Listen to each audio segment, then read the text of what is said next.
Meus amigos da verdade, hoje nós vamos falar sobre perdão, e é um tema que eu, sinceramente, não domino, porque, graças a Deus, eu tive poucas oportunidades de perdoar, porque poucas vezes as pessoas realmente me magoaram profundamente, e confesso a vocês que não perdoei.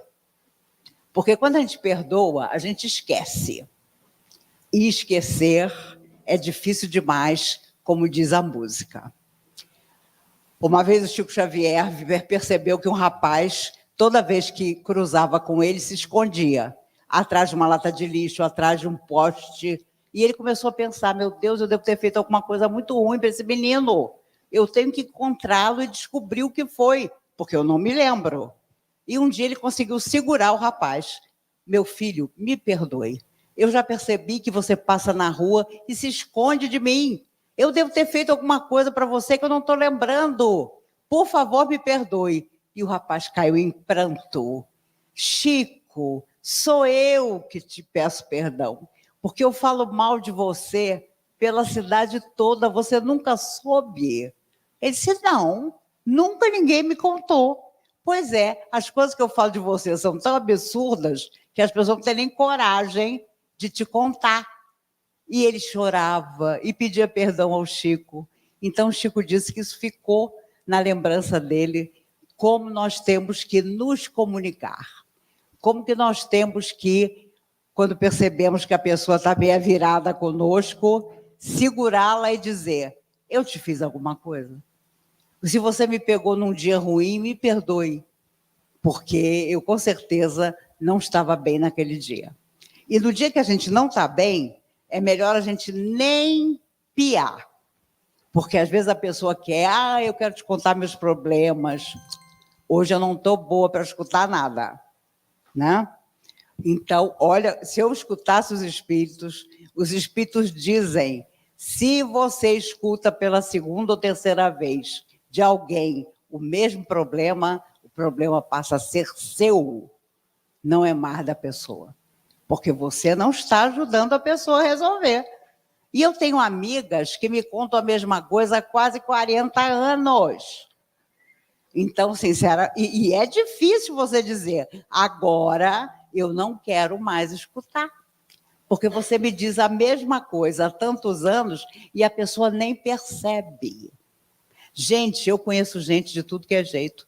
Eu conheço gente que vive procurando problemas de saúde dos outros e se alimenta disso para acreditar que a vida dela é mais feliz. A nossa mente é uma coisa muito séria, que nós temos que educar, não só em relação a perdoar, não, em relação a tudo, porque senão nós vamos dar trabalho no mundo espiritual. Vamos mesmo, ninguém se iluda. O que tem de espírita, orador espírita, internado nos hospitais da espiritualidade, não está no gibi. Eu já falei para o seu Eurípides Bassanufo, guarda um lugarzinho para mim, em algum hospital desse, porque, olha, são histórias que os espíritos contam, tremendas, de oradores que se achavam, quando chegaram do lado de lá, gente, o cara não era nada. E houve uma cena incrível, narrada num dos livros psicografados, em que o Chico, já desencarnado, fez uma visita a uma dessas enfermarias. Quando ele ia se aproximando do quarto onde estava este orador, que, claro, não teve o seu nome colocado, o orador disse, tá vendo? Até Chico Xavier veio me visitar. Ele não tinha noção de que ele estava numa enfermaria, sob a tutela dos desencarnados superiores, porque era um buraco negro a missão que ele tinha deixado de fazer na Terra. Então, meus amigos, eu sou danada. Eu já digo logo, quando eu desencarnar, me dá um tempinho para descansar e pode me botar fazendo palestra no abismo. Eu já escolho logo o abismo, que é para não ter problema. Ninguém vai disputar o abismo comigo.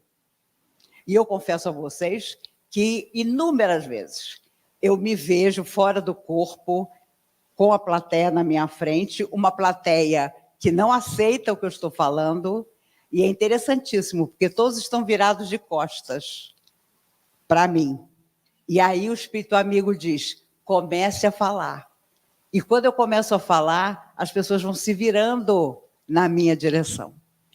São almas sofredoras, são suicidas com os quais eu tenho um compromisso de outras vidas. Então, a primeira alma que eu vi quando eu tinha 5 anos era um suicida. E aí você vai aprendendo que não é simplesmente um privilégio fazer uso da palavra, é uma necessidade para você, principalmente. Porque se você pediu a palavra, é porque aquele é o seu instrumento. Como o nosso instrumento é psicografar, como o nosso instrumento é permitir que os espíritos nos usem para se comunicar. Quantos homens eu vi desencarnados que, ao incorporarem com nojo, diziam, o quê? Eu estou usando o corpo de uma mulher para falar? Você vê que o cara é machista até desencarnado. Ele está precisando daquela médium para se comunicar e fica enojado de estar falando através de uma mulher. Então, nós somos um enigma que vem de tanto tempo, desde que nós fomos criados para a perfeição que nós ainda estamos longe de alcançar, e a falta de perdão nos trouxe aqui. Porque a falta de perdão formou a família que nós temos hoje, a falta de perdão formou as dificuldades que nós temos, até profissionais, porque nós, de repente, estamos num trabalho que não nos apetece, mas aquele, por enquanto, é o trabalho necessário para a simplicidade, para a humildade. É terrível você encontrar pessoas que acham que estão fazendo grande coisa porque trabalham na doutrina espírita. Nós somos isso. Como dizia o Chico, nós nunca seremos uma religião de milhões. Porque quando a pessoa fica boa do processo obsessivo dela e você propõe trabalho, pá, ela vai embora. A maioria vai embora porque não pretende melhorar.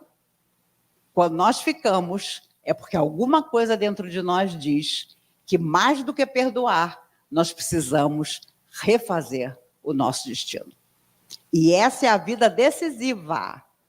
É a vida em que nós viemos sabedores de tudo que nós íamos passar, porque nós já estamos nesse estágio. Muita gente reencarna inconsciente. Reencarna porque os protetores a fazem vir e escolhem até coisas por ela, porque ela não tem ainda discernimento para escolher. Mas nós não. Nós já escolhemos, já dissemos, quero isso, quero aquilo. E por que a dificuldade hoje? Porque nós trouxemos para essa vida gente que a gente não encontrava há 500, 800 anos. Você ficou 800 anos sem ver a pessoa e você acha que vai ser a mesma pessoa? Não. Ela é completamente outra, você também. Então fica a dificuldade de reencontrar essa pessoa e de refazer o nosso relacionamento com ela. E claro, nós mulheres principalmente, os homens também, mas eles escondem. Temos a grande dificuldade de perdoar o relacionamento amoroso. Porque ai do homem que não quer estar conosco. Ah, não me digam que vocês disseram, vai com Deus. Não. O cara diz, não quero mais ficar com você. Você tem vontade, você tem ânsias de acabar com ele. Por isso eu entendo um pouco quando as mulheres sofrem para dizer para os homens, eu não quero mais viver com você. Esse ano, até agora, em Brasília, 36 mulheres foram assassinadas pelos companheiros porque disseram, eu não quero mais essa vida. E o cara não admite. Ele não só não perdoa, como ele vai lá e acaba com a sua vida. Porque se você não ficar com ele, você não vai ficar com ninguém. Então é terrível, porque a mulher ainda está sob a tutela dessa mágoa, que tira a vida dela. E é o pai dos filhos dela. Em Brasília, eles não têm mais pudor. Eles matam na frente dos filhos. Então, que homem é esse, meu Deus? que não tem nenhum sentimento pelos filhos que vão ficar. Porque os filhos vão para os abrigos, porque não tem parente nenhum que quer. Então, há toda uma sociedade doente precisando de renovação para chegar à cura. E eu me lembro de Vinícius de Moraes. Era um homem que não admitia o perdão quando ele ia embora, porque ele ia embora e acabou. Mas, como ele era muito talentoso, ele ia embora deixando sempre uma poesia. Ele foi casado com uma mulher lindíssima, a segunda esposa ou terceira. Ela tinha olhos azuis maravilhosos. E eles viveram juntos alguns anos. Depois, ela, esperta, casou com Rubem Braga, um grande escritor. Que aí, ali com Vinícius de Moraes ela aprendeu. Ela acordou, casada com Vinícius de Moraes. Quando ela olhou no travesseiro dele, tinha um bilhete. Amada, que olhos os teus, são cais serenos, cheios de adeus. E ele tinha ido embora. Ela nem sabia que ela tinha esses olhos, mas ele foi embora. De outro casamento, ele deixou na porta da geladeira a mulher. Imagine você acordar, procurar o teu marido. Aí ele era boêmio, ela deve ter pensado, ficou na rua. Quando ela chega na geladeira, estava pregado. Ah, o amor. Abraços, beijos, risos. Depois mais beijos, mais abraços, mais risos. Depois, amada. Depois dores sem remédio. Depois pranto. Depois tédio. Depois nada. E ele tinha ido embora. E detalhe, elas perdoavam porque elas não ficavam com raiva. Elas se sentiam homenageadas pelas palavras que ele deixava. Isso é uma técnica para os homens. Estou ensinando. Entendeu? Vinícius de Moraes fazia isso e dava certo. E, claro, a primeira mulher, Lídia, com quem ele teve o casal de filhos, Paulo e a mais velha, que já faleceu de câncer, mas o Paulo é um fotógrafo muito prestigiado no Rio de Janeiro e está vivo até hoje. Acho que ele já fez 70 anos. Faz agora, em julho, 44 anos que Vinícius de Moraes morreu. 44 anos. E a verdade é que hoje ele não aguentaria viver, porque, apesar de mulherengo, ele era gentil, ele era carinhoso. Os filhos contavam que quando ele sentava do lado de uma mulher e começava a fazer assim no cabelo da mulher, pronto. Ele já largava uma e ficava com aquela que ele fazia cafuné. Cafuné, meninos, também é uma boa dica. Entendeu? É só não tirar o cabelo da mulher do lugar. Faz cafuné de um jeito que o cabelo fique bom. Mas Lídia, sua primeira esposa, foi talvez o amor verdadeiro.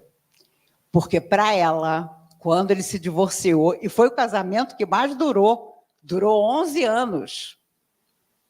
Eles bebiam tanto juntos, eles tinham uma varanda maravilhosa no apartamento de frente para o mar. E aí ele foi embaixador, era um homem que tinha uma intelectualidade incrível, falava várias línguas, e era um homem inteligentíssimo.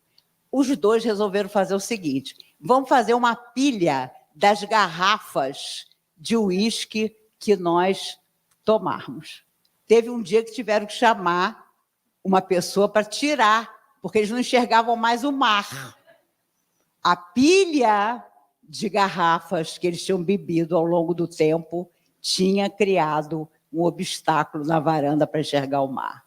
Mas, quando ele foi embora deste casamento, ele fez um dos maiores hinos de música do mundo. Eu sei que vou te amar. Gente, olha a letra. Eu sei que vou te amar, por toda a minha vida eu vou te amar. Em cada despedida eu sei que eu vou te amar. desesperadamente, eu sei que vou te amar. Um cara que estava indo embora. E cada verso meu será para te dizer que eu sei que vou te amar por toda a minha vida. Eu sei que vou chorar, a cada falta tua eu vou chorar, mas cada volta tua há de apagar o que essa ausência tua me causou. Eu sei que vou sofrer a eterna desventura de viver, à espera de viver ao lado teu por toda a minha vida. Gente, ela morreu apaixonada por ele. Ele morreu, ela velhinha, e um dia a filha contou para ela: mãe, o pai não está mais aqui, mas eu vou te contar uma coisa. Você sabe que durante toda a vida dele, de vez em quando, ele ia na sua porta e pensava em bater. Você vê que coisa, mãe? Que coisa, ele procurou você a vida toda. Ela virou-se para a filha chorando e disse: e por que ele não bateu? Meus amigos, por isso que a minha teoria é: de uma conversa sempre surge uma solução. Às vezes, pessoas que se gostam por causa de uma mágoa, de uma tristeza, de um desentendimento, se afastam. Isso deve ter acontecido para nós em muitas vidas. E a solidão, eu sei, é pausa de reajuste afetivo. Mas, às vezes, ela é também um problema. Porque nós não admitimos desculpar o outro. Mesmo que seja dizendo: eu estou te desculpando, mas vai com Deus. Porque também tem relacionamentos que, se você continua, você pega a pessoa, põe debaixo do braço e tem que sair carregando. Isso não é relacionamento. E eu conheço muita gente que vive assim. Muita. De todas as classes sociais. Principalmente das mais altas. Eu já escutei coisas de mulheres ricas, pavorosas, que elas passavam com os maridos e os filhos passavam também. E escutei dizer: ah, mas eu moro numa casa de 4 andares, cada um fica num andar. Gente, não estou falando de ele foi ali e pegou um biscoitinho, não. Coisas gravíssimas. Mas a pessoa não quer perder o status. Né? Eu não posso esquecer de uma mulher que casou-se com um rapaz gay. A comunhão inteira sabia que ele era gay. E ela, claro, viveu daquele jeito. Tinha a noite que ela acordava, ele não estava do lado dela. Ia procurar os seus interesses. E uma vez, nós éramos amigas da época de mocidade. Eu não aguentei, eu devia estar num dia ruim. Falei: como é que você continua essa situação? Ela virou-se para mim e disse: Maíse, a senhora fulano de tal sou eu. Eu falei: minha amiga, se isso te serve... E serve para muita gente. A gente fala dos homens, eu falo brincando, mas tem muita mulher precisando de um sacode. Porque ela faz o relacionamento dela ficar ruim. E ela não põe a mão ali porque ela deixa num cantinho porque é confortável para ela. Só que isso gera mágoas de um lado e de outro. Então, claro que em vidas anteriores, quando a gente não conhecia nada de bom, para conseguir alguém, a gente matou, a gente ofendeu, a gente caluniou. Aí depois você vê o orador espírita. Mas quem usa a palavra para afastar pessoas que se amam, vive a solidão na vida posterior ou na outra, porque nós mesmos nos impomos isso para aprender o valor da palavra bem colocada, não se meter onde não se deve. Vocês já não tiveram aquela vizinha fofoqueira que dá conta de todo mundo? Essa é uma candidata a vir muda na próxima encarnação. Porque quando a barra é muito pesada, a pessoa pede para vir muda mesmo, para aprender a ouvir o que é correto, a discernir. Então, não é simplesmente eu te perdoo, é todo um processo que nós precisamos admitir dentro de nós. Quando Vinícius casou-se com a última esposa, ele sabia muito bem que estava doente, ele apresentava ela dizendo, minha viúva. Ele apresentava ela como viúva dele, porque ele sabia que não ia dar mais tempo para casar de novo. E, claro, um dia ele morreu, foi 7 de julho de 80. Aliás, 80 foi um ano horrível. Morreu Nelson Rodrigues, morreu Vinícius de Moraes, morreu Cartola, e no final do ano, John Lennon é assassinado. Meu Deus, que ano pavoroso, o ano de 1980. Pessoas que já tinham dado muito à vida e ainda teriam condição de dar muito mais, foram retiradas, né? Mas o Vinícius, claro, bebeu e comeu tudo o que quis. Ele tem uma frase que eu amo. Ele dizia, quando me dá aquela vontade de andar, quando me dá aquela vontade de fazer exercício, eu deito no sofá e espero a vontade passar. Ele era de uma geração que não fazia assim. Quanto mais pilates, musculação, isso não existia, gente, né? Então, claro que ele viveu as consequências, mas, sem dúvida alguma, trouxe belezas extraordinárias através da música. Ele fez Gente Humilde, uma das músicas mais lindas também que existe. E o Chico Buarque pode ter todos os defeitos, mas é um cara também simples. Uma vez perguntaram a ele, você fez Gente Humilde junto com Vinícius. Você é um gênio também. Ele disse, não, eu só contribuí com uma frase. E o repórter perguntou, que frase, Chico? Quando a música diz, são casas simples, com cadeiras na calçada e na fachada escrito que é um lar. Pela varanda, flores tristes e baldias, como alegria que não tem onde encostar. Gente, o cara que faz uma poesia dessa pode morrer no dia seguinte, porque deixou uma beleza, que é o que nós precisamos. Nós perdemos a gentileza, o ver o belo no outro, mesmo que o outro diga, eu não amo você, eu não quero mais estar com você. Gente, quem não sentiu uma facada no peito ao escutar uma coisa dessa, não viveu. Não viveu. Passam-se os anos, você pensa, como eu fui boba. Mas naquela hora, você sofreu, você comeu o pão que o diabo amassou. E essas experiências são necessárias para nós sabermos que é mais do que perdoar. É deixar o outro ir quando ele não quer mais estar conosco. Maísa, uma cantora maravilhosa que foi tormento da minha infância, porque na escola as pessoas, ela fazia muito sucesso quando eu era pequena, e as pessoas perguntavam, é Maísa cantora? Eu, não, é Maíse com YSE. Eu ficava danada da vida. Mas ela tinha olhos lindos. Vinícius de Moraes, uma vez, homenageou os olhos dela, porque ele dizia que quando você mergulhava nos olhos dela, você não tinha vontade de ir embora. Ela foi uma mulher alcoólatra e morreu por causa disso, em janeiro de 77, num acidente da Ponte Rio-Niterói, ainda com 40 anos, uma mulher jovem, deixou o filho com 21 anos, recém-casado, mas ela foi casada com um Matarazzo. Ela tinha 17 anos quando casou com ele. Imagine apaixonada por um homem bem mais velho que ela, mas que prometia para ela o mundo.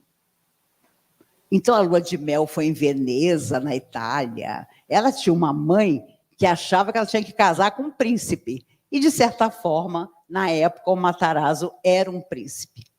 Mas tiveram um filho, mas ela queria cantar. Ah, mas cantar não. Uma pessoa da família Matarazzo não canta. Não tem uma vida própria. Você é minha mulher. E aí ela ficou muito chateada, gravou um pequeno disco com a ajuda de amigos. Toda festa que tinha na sociedade, alguém pegava o violão e convidava ela para cantar. Ele foi ficando contrariado. Gente, homem contrariado é fácil, é rápido. Em 1 minuto você contraria um homem. Agora imagine um homem poderoso que achava que ela ia casar com ele e ia viver vassala dele. E um dia ela disse, eu vou embora. Ah, mas aí pipocou tudo. Ele ficou com o filho, porque naquela época não tinha ninguém que considerasse que a mulher, a mãe é que tinha que ficar com o filho. Ela bebia, então ela foi para a carreira dela, fez sucesso, aí começaram a aparecer aqueles homens amalucados querendo ficar com ela, porque há um grande interesse nisso, e ela nunca se esqueceu dele. Para vocês terem uma ideia, ela mandava entregar na casa dele, na mansão dele, 100 pizzas. O cara chegava, o entregador, com 100 pizzas.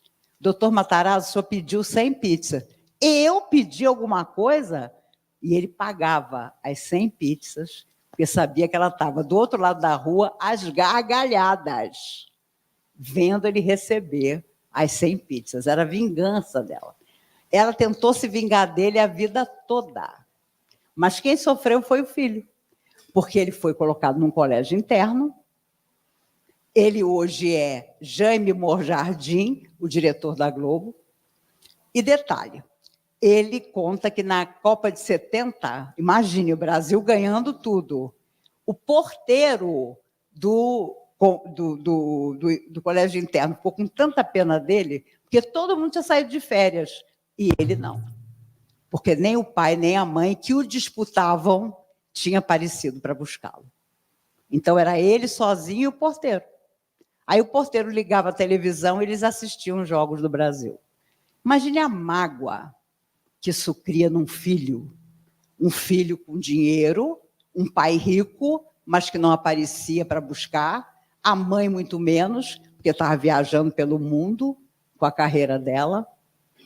E ela, infelizmente, não conseguiu livrar-se do vício dela, que era o álcool. Ela casou mais tarde com aquele artista Carlos Alberto, que era um tipaço de homem, tentou dar a ela uma vida de equilíbrio, ela não queria o equilíbrio. Ela queria a aventura, mas nunca se esqueceu do Matarazzo. E depois que herdou a massa falida da família, foi a sobrinha, e eu me lembro até hoje do momento em que tudo falido, tudo acabado, todos os funcionários mandados embora, olha, ele tinha um poder. Ela, a sobrinha, fecha a última janela, determinando que tudo, dinheiro, poder, tudo tinha acabado. Então, a nossa vida passa tão depressa. Nós, às vezes, não desculpamos o outro e a vida nos cobra. Mas cobra da gente, que já temos um conhecimento, um discernimento. O outro vai aprender penando.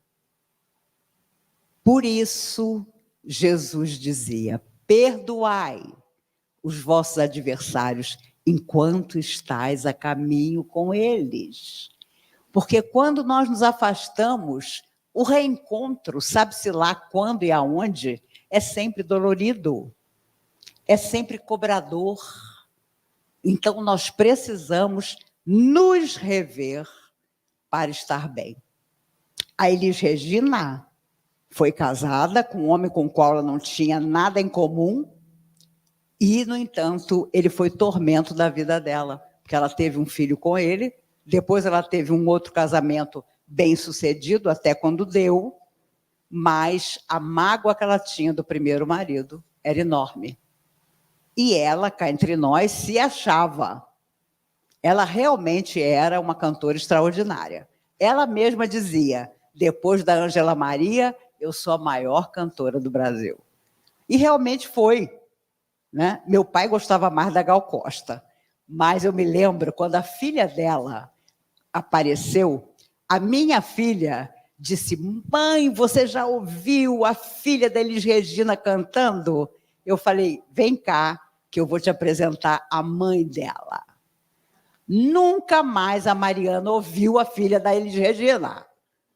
E se apaixonou pela Elis Regina, porque ela era extraordinária, mas não soube administrar a falta de perdão, a falta de, olha, a gente tem um filho, vamos sentar aqui e resolver essa questão. Então, morreu, ela acabou se viciando em cocaína, e o Gilberto Gil contava que o último show que ele assistiu dela, na hora que ela estava cantando, ele percebeu que ela estava usando cocaína, porque ele também já tinha usado. Então, ele sabia quais eram os sintomas, as atitudes. E ela não conseguiu vencer o vício. Ela era pequenininha, tomou uma dose muito maior do que seu corpo sustentaria e morreu, deixando 3 filhos, o mais velho com 11 anos, tolamente precisando viver para esses filhos. Porque aí cada pai foi lá, pegou o seu e a solidão ficou para todo mundo. Nós precisamos perdoar a nós mesmos, perdoar o outro. Jesus sabia muito bem disso, por isso ele recebia a todos com carinho. Quando ele colocava a mão dele sobre o coração de uma pessoa, ela se energizava completamente para o resto da vida.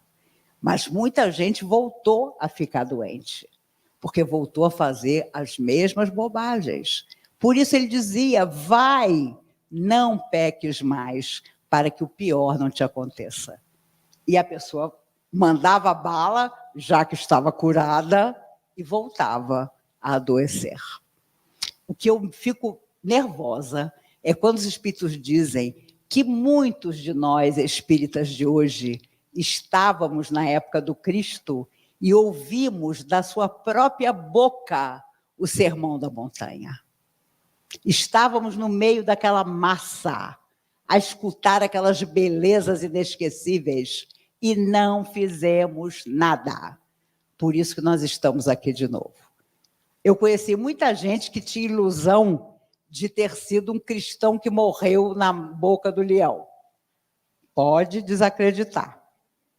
Você não era nem a pulga do leão, porque quem morreu daquela maneira foi imediatamente recolhido, passou por um tratamento psicológico que no mundo espiritual já existia há muito tempo e não reencarnou mais, a não ser com a própria vontade. Não, eu quero voltar lá.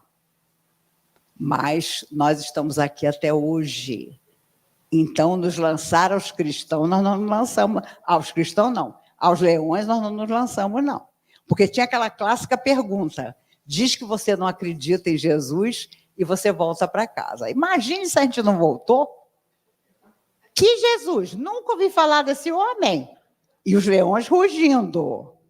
Era difícil. As mulheres cristãs eram consideradas loucas pelas mulheres romanas, porque elas entravam com os filhos pequenos na mão. Viravam para os filhos e diziam, até daqui a pouco. Já imaginou você entrar com seus filhos e o leão, a pantera, vir para cima? Gente, mas eu nunca me iludi. Eu não tive coragem nem de chegar próximo. Aliás, se Jesus estava ali, eu estava aqui. Mas depois, nós procuramos por ele sempre. A nossa vida é uma busca de todas as belezas que ele nos deixou e da qual nós estamos longe de acreditar de verdade. Porque se nós acreditássemos de verdade, nós teríamos uma outra vida. Ah, na próxima encarnação eu faço. Eu já tenho umas coisas que eu já passei para a próxima vida. Porque com quase 70 anos, não, gente, agora não vai dar, deixa para a próxima. E fulano? Não quero encontrar nem como vizinho. Para isso, eu faço minha tarefa há tantos anos. Fulano nem como vizinho do andar de baixo, que é para eu não encontrar no elevador. Tem pessoas que, se você tiver merecimento, você pode dizer, acabou. Esta porta está fechada. Nos meus 66 anos, só tem 2 pessoas nessa situação, eu estou no lucro. Porque o resto é convívio, é conhecimento. E aquela história que a gente vai aprendendo. Quando o telefone da minha casa toca, Só os amigos têm o telefone da minha casa, porque senão eu fico louca. Aí a pessoa, eu atendo, é sempre um amigo. Maísa, é fulano. Você tem 5 minutos para me ouvir? Esses 5 minutos são 40. Porque a pessoa dificilmente diz, você está bem, Maíse? Não, ela quer desaguar o desencanto dela. E quando eu fico chateada, os espíritos dizem, fica tranquila que foi para isso que você veio. Então, quando eu tinha 7 anos, eu queria ser freira. E a minha avó e meu avô, espíritas há muitos anos, sabiam, pelas orientações que tinham recebido quando eu nasci, que eu tinha vindo para uma tarefa no espiritismo. Mas a minha avó foi inteligente. Ela nunca me contrariou. Ela dizia, você vai ser freira? Que ótimo, minha filha. Aí citava várias santas que tinham sido freiras. Até o dia que, aos 13 anos, eu fiquei péssima. Porque aí todas as almas sofredoras me encontraram. Gente, eu acordava, coitadinho do meu pai. Ele já morreu há 22 anos, mas é um amigo no mundo espiritual. Ele contava que ele tinha medo de dizer bom dia para mim, que eu acordava assim. Sentava para tomar café assim. Gente, eu senti uma tristeza que eu não sabia de onde vinha. Era uma coisa mais forte do que eu.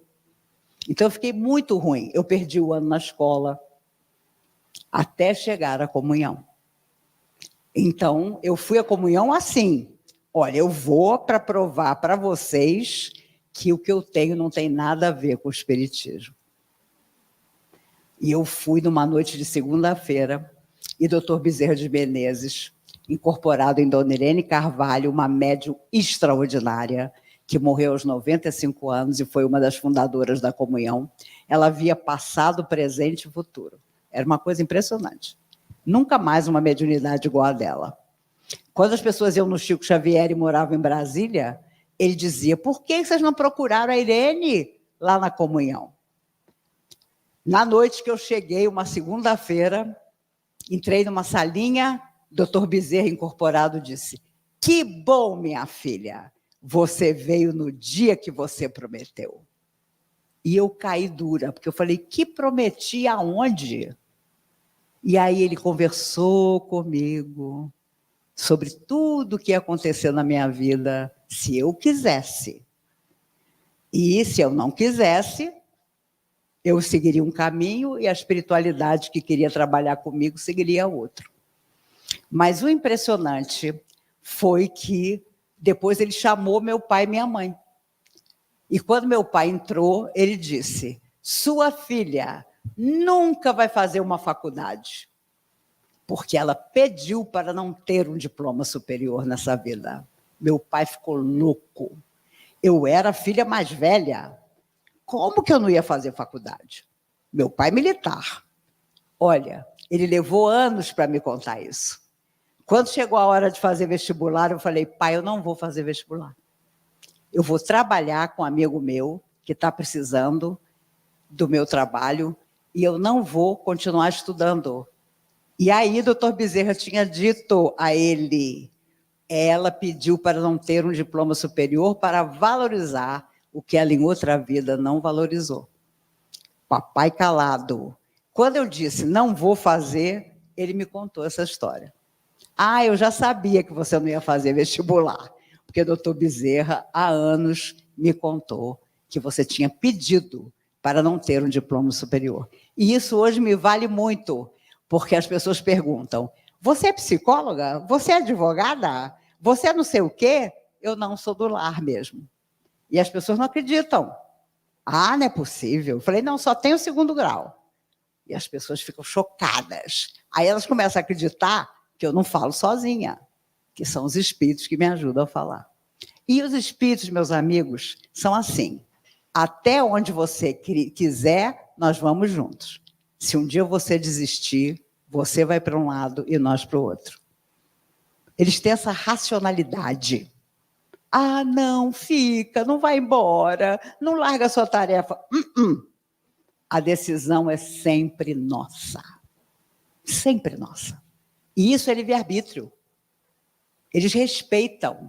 a nossa vontade. Gente, quando a gente se apaixona, o cara tem olho preto, você jura que ele tem olho verde. A família inteira diz, ele tem olho preto, e você é verde. Aí, com o passar do tempo, você descobre que o olho do cara era pior que preto. Era completamente cego. Cego, não era cor preta, não. Era cego, não enxergava nem você na frente dele. Mas aqueles olhos verdes, meu Deus, ficam no coração. Quem não se apaixonou, não viveu. Às vezes a gente casa até com alguém que não foi a nossa paixão, mas é a pessoa certa para casar conosco. Eu já cansei de conversar com mulher assim. Ai, meu marido é tão bacana, mas eu não esqueço fulano. Aí eu, quem é fulano? Ai, fulano foi um namorado que eu tive, não tinha juízo nenhum, mas eu fui apaixonada por ele. Eu falei, olha, mas ele não casou com você. Quem casou com você foi o bonitinho que está lá fora. Então, pensa bem, mas o sonho, nós mulheres somos horríveis, o sonho fica. Ah, se eu tivesse casado com fulano. Hoje as pessoas nem se casam. As pessoas vivem juntas, daqui a pouco cada um faz sua mala, vai para um lugar. É inacreditável as gerações depois da minha, a facilidade que ficou de você se relacionar. Mas a vida cobra. Porque tem aquele que você se apaixona mais, aquele que você se apaixona menos, aquele que é correto com você, aquele que não é correto com você e deixa uma marca em você. Porque a mulher gosta, não todas, mas muitas de nós gostamos do homem em que a gente não confia. Ele tem um charme, é um Humphrey Bogart, entendeu? Ai, meu Deus, aquele homem me lembra o Gregory Peck. Mas o Gregory Peck foi casado com a mesma mulher a vida inteira. Então a gente tem essa ilusão, né, de que a pessoa é aquilo. Eu tenho ilusão com Paul Newman. E as pessoas dizem, quando você morrer, Maíse, você vai encontrar o Paul Newman. Eu falei, nem quero, porque a mulher dele está com 91 anos, não sai mais de casa, deprimida, porque você foi casada com aquele homem a vida inteira, o cara morre. Como é que você fica? É que nem a Glória Menezes com Tarcísio Meira. Como que você fica sem aquela pessoa que foi a referência da sua vida? O Paul Newman estava numa sorveteria, tinha uma mulher fã dele na frente. E ela olhou para trás e falou, não é possível, o Paul Newman está atrás de mim para comprar sorvete. Aí ela, rapidamente, me dá o sorvete, saiu. Quando ela chega na saída, na rua, gente, cadê o sorvete? Eu paguei o sorvete, eu não tomei o sorvete, cadê o sorvete? Ela sente uma mão no ombro dela. Quando ela se vira, era o Paul Newman. Ele, sorridente, diz para ela, você está procurando seu sorvete? Está dentro da sua bolsa.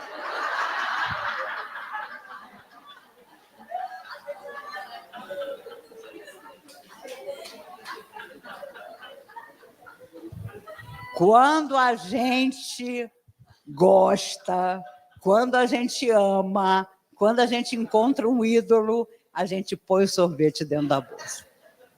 E fecha. Uma vez ele estava andando em Nova York, estava um frio danado, e ele com aquele capote de pelo. De repente, o sol apareceu, e ele tirou o capote, né? Aparecendo o rosto dele. A mulher que vinha em sentido contrário desmaiou. Caiu desmaiada, dura. Porque é dureza você encontrar Paul Newman. É duro. Então, eu não vou disputar ele com a mulher dele, que eu não sou louca, né? Deixa ele. Mas ele foi um homem extraordinário, porque ele aprendeu com a dor. O filho mais velho, o único do primeiro casamento, que durou poucos anos, antes dele conhecer a Joane, morreu num hotel de 8ª categoria com uma overdose. E aí, até descobrir quem era ele, foi uma luta. E descobriram que era o filho do Paul Newman. Paul Newman enterrou esse filho e jurou que ia ajudar outras pessoas que eram viciadas. E ele construiu casas para abrigar essas pessoas em tratamento. Mas um dia ele recebeu da academia o prêmio Irving Talbot, que só os grandes recebem. E Jack Nicholson, esse ator maravilhoso, fez questão de entregar. E ele disse, eu estou aqui para entregar esse prêmio ao Paul Newman, porque ele não faz os cheques como todos nós. Ele vai lá. Olha só o que Jack Nicholson disse. Ele vai lá, ele sobe a escada, ele prega os pregos, ajudando a construir as casas. Nenhum de nós aqui faz isso. A gente só assina os cheques. Aquela coisa de Jack Nicholson mesmo, né? Um homem totalmente racional, consciente. Hoje ele está com Parkinson, não aparece mais.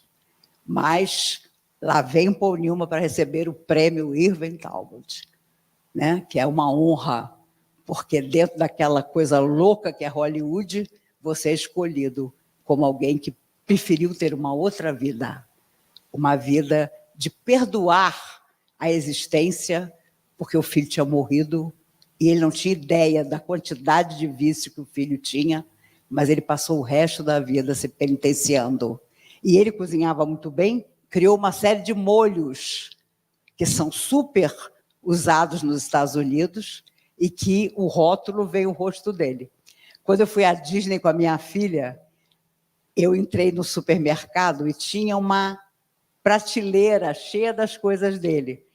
Minha filha quase me fez infartar, porque ela disse, mãe, olha o Paul Newman. Eu parei, mas eram os produtos, não era ele. Né? A gente que tem karma não tem jeito. Né? E no final da vida, ele e Robert Redford eram muito amigos. E você vê a foto dos dois na porteira da fazenda do Robert Redford, que foi um homem extraordinariamente lindo, nunca fez uma plástica, está um maracujá de gaveta. E ele e o outro que eu amo, Clint Eastwood, 93 anos. Gente, já não tem mais lugar para enrugar. Mas naquela foto linda, você vê que o Paul Newman já estava morrendo, porque o olhar, embora azul, já não tinha o brilho. E o Robert Redford não, né? Que está aí até hoje, aquele brilho no olhar. E o Paul Newman encostado assim na porteira, você via que... E foi um homem inteligente. Ele perguntou aos médicos, o que vocês ainda podem fazer por mim? Nada. Ele pegou a sacola dele e foi morrer junto da família dele, morreu 4 meses depois. Porque ele estava pagando para os médicos cuidarem dele e eles não podiam fazer nada. Ele foi um fumante inveterado e morreu com câncer de pulmão. Então, claro que quando nós precisamos perdoar alguém, perdoamos até alguém que não quer se tratar, que não quer se cuidar. Fulano, você precisa se cuidar, você precisa sair dessa situação. Eu não quero. Querer é a palavra. Se a pessoa diz, eu não quero, ela não vai daqui àquela cadeira ali. E nós temos que respeitar. Se nós tivermos feito de tudo, nós vamos dizer a ela, eu estou aqui. Se você precisar, eu estou aqui. Mas ela tem que seguir o caminho dela. Nós temos que seguir o nosso caminho. É horrível você depender dos outros. A minha filha é maravilhosa, mas enquanto eu estive numa cadeira de roda, ela virou minha mãe. E hoje ela diz assim, ainda bem que tudo passou, né, mãe? Mas, sabe, o único defeito de mãe é não obedecer filho. Porque chegou uma hora que eu disse, chega, eu estou ótima e vou retomar minha vida. Ela deu um ataque, porque eu morava com ela 7 meses, com ela e com o meu genro, que é um amor, e ela achou que ia ser assim a vida toda. Aí agora eu fui aos meus médicos e disse, eu quero viver quanto eu tiver que viver, mas na minha casa cor-de-rosa, sozinha, sem depender de ninguém, e falei para os espíritos, me ajudem, que é isso que eu quero.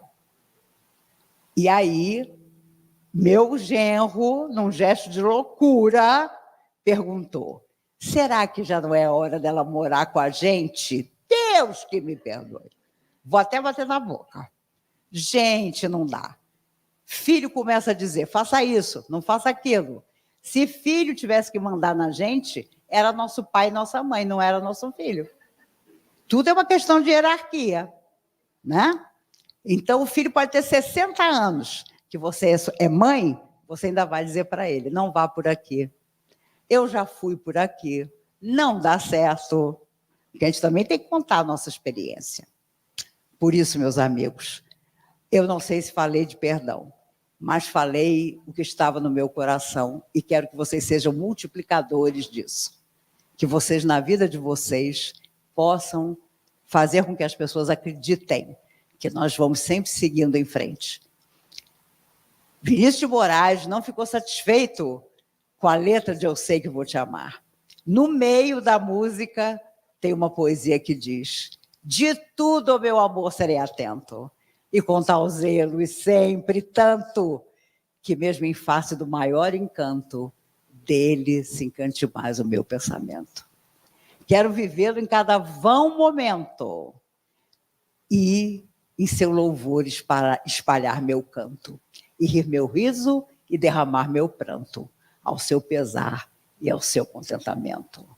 Olha agora. E assim, quando mais tarde me procure, quem sabe a morte, angústia de quem vive, quem sabe a solidão, fim de quem ama, eu possa me dizer do amor que tive, que não seja imortal, posto que é chama, mas que seja infinito, enquanto dure. Meus amigos, como um homem desse faz falta no mundo de hoje, mas nós vamos seguindo com a memória dele, com a poesia dele. Tem uma poesia dele, eu não resisto, eu vou passar 1 minuto da hora.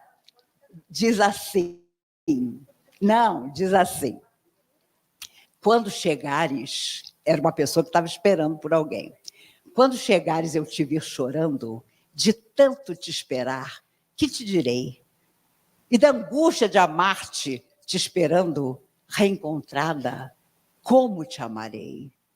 Que beijo teu de lágrimas terei para esquecer o que eu vivi lembrando? E que fazer da antiga mágoa quando eu não puder dizer-te porque chorei? Como ocultar a sombra em mim suspensa pelo martírio da memória imensa que a distância criou, fria de vida? Imagem tua que eu compus serena, atenta ao meu prazer e à minha pena, sem que viesses para me contar a realidade. Então, ele diz no final: imagem sua que eu compus serena, atenta ao meu prazer e à minha pena, e que eu quisera nunca mais perdida. Porque quando você reencontra a pessoa, às vezes a decepção é enorme. A pessoa não é nada daquilo que você imaginava. Essa poesia dele também é maravilhosa. Meus amigos, queremos perdoar? Perdoemos. Não queremos perdoar? Vivamos as consequências. Aqui ou em outro lugar, a consequência virá. Das coisas boas e daquilo que não for bom. Mas, de certa forma, perdoemos para aprender um dia a realmente esquecer. A reencontrar a pessoa e dizer: você me fez alguma coisa? Menina, eu nem lembro de você. Eu tenho certeza que com algumas pessoas eu vou ter um prazer enorme de fazer isso. Ah, vou. Nossa, você conseguiu me encontrar aqui no mundo espiritual? Nós estamos no mesmo nível? Deus me livre, eu sou uma naja que se faz de fofa. É sério, é sério. Ainda bem que eu tenho essa consciência. A gente tem que ter essa consciência. Eu sou uma naja que se faz de fofa. Por isso que eu amo tudo que é belo, porque nós temos que nos encher do belo para um dia encontrar beleza dentro de nós também. Meninos, muito obrigada. Em meio aos desafios cotidianos que compõem a experiência terrena, o perdão se impõe como uma das virtudes mais exigentes, e, ao mesmo tempo, mais libertadoras no processo de ascensão espiritual. Frequentemente percebido como uma atitude de submissão ou passividade, contrasta com sua profunda potência regeneradora. É mais do que um gesto moral. Constitui um verdadeiro recurso de cura para a alma em sua jornada evolutiva. A codificação espírita apresenta o perdão como expressão consciente da compreensão das leis divinas, particularmente da lei de justiça, amor e caridade. Perdoar não é esquecer o mal recebido nem aprovar o erro alheio, mas transcender os limites do ressentimento, libertando-se da carga psíquica que o ódio e o desejo de vingança impõem ao espírito. Cada vez que se guarda rancor, estabelece-se um vínculo fluídico com a ofensa e com o ofensor, sustentando correntes vibratórias de desequilíbrio. O perdão, ao contrário, rompe essas amarras, permitindo ao espírito avançar com leveza na direção da paz interior. A doutrina esclarece ainda que a ausência de perdão pode perpetuar débitos entre espíritos ao longo de várias reencarnações, retardando os ciclos de reajuste e reconciliação. O princípio de causa e efeito não exige que se sofra indefinidamente, mas que se aprenda com as experiências, corrigindo-se o desequilíbrio através da prática consciente do bem. Por isso, perdoar é reconhecer a falência moral do outro sem permitir que ela contamine o próprio caminho. É amar o ofensor sem compactuar com o erro, compreendendo que todos somos, em diferentes graus, almas em processo de redenção. Essa consciência, no entanto, exige profundo trabalho de autoconhecimento. O espírito humano é frequentemente desafiado por mecanismos psíquicos inconscientes que revelam sombras ainda não redimidas.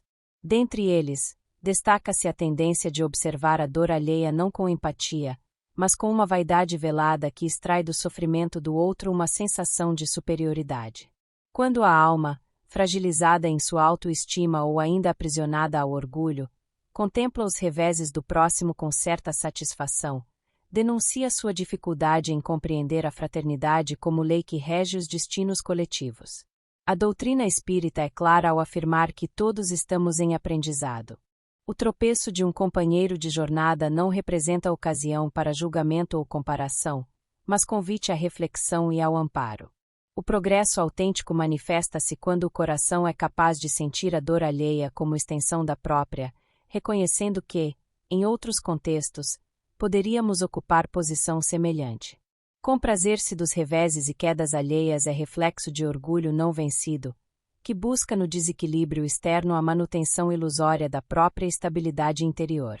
Jesus, mestre por excelência, não se impôs pelas multidões, nem buscou reafirmações públicas de sua grandeza.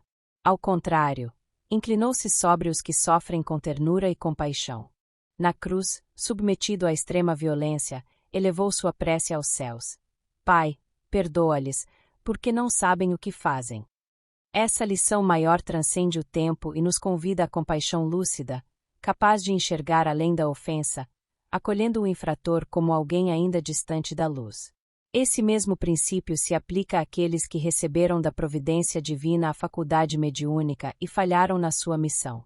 O exercício mediúnico, especialmente quando vinculado à seara espírita, é tarefa de alta responsabilidade, oferecida ao espírito como meio de serviço e redenção. Contudo, nem todos que recebem o dom do intercâmbio com o plano invisível perseveram na fidelidade à missão que aceitaram antes do renascimento. A mediunidade é uma faculdade neutra, dependente da orientação moral daquele que a exerce. Quando colocada a serviço da vaidade, da autopromoção ou da ânsia por reconhecimento, converte-se em instrumento de ilusão. Não são poucos os casos de médiuns e oradores que, encantados pela admiração pública, desligam-se da essência evangélica da tarefa e assumem posturas de infalibilidade, desprezando a vigilância interior. Esquecem que a palavra não é palco para projeções pessoais, mas canal sagrado para a edificação coletiva. A espiritualidade superior, respeitando o livre-arbítrio, não impõe sua tutela. Quando o servidor se afasta do propósito de servir e se rende ao personalismo, torna-se naturalmente mais acessível às influências perturbadoras que se alinham com suas imperfeições. O conteúdo se esvazia, a mensagem se distorce e, não raro, o mandato mediúnico é interrompido de forma dolorosa. Cabe ao trabalhador espírita compreender que mediunidade, como qualquer talento concedido, exige preparo interior, disciplina constante e humildade verdadeira. A vaidade na missão evangelizadora é uma das mais sutis armadilhas da alma, pois se oculta sob a aparência da virtude e se alimenta da aprovação exterior. Emmanuel nos recorda que perdoar é atributo das almas fortes. E da mesma forma, servir em silêncio, sem esperar retribuição ou glória, é marca dos que já iniciaram o caminho da transformação. Que possamos cultivar, em nosso cotidiano, uma disposição cada vez mais sincera para a tolerância, a generosidade e a humildade. Que nossas palavras sirvam ao encorajamento e nossas atitudes reflitam a bondade que já somos capazes de oferecer. A regeneração do mundo principia na transformação silenciosa de cada alma que opta por compreender antes de condenar. E é nesse esforço contínuo de amar com lucidez, perdoar com inteireza e servir com compaixão que se constrói, passo a passo, a verdadeira elevação espiritual.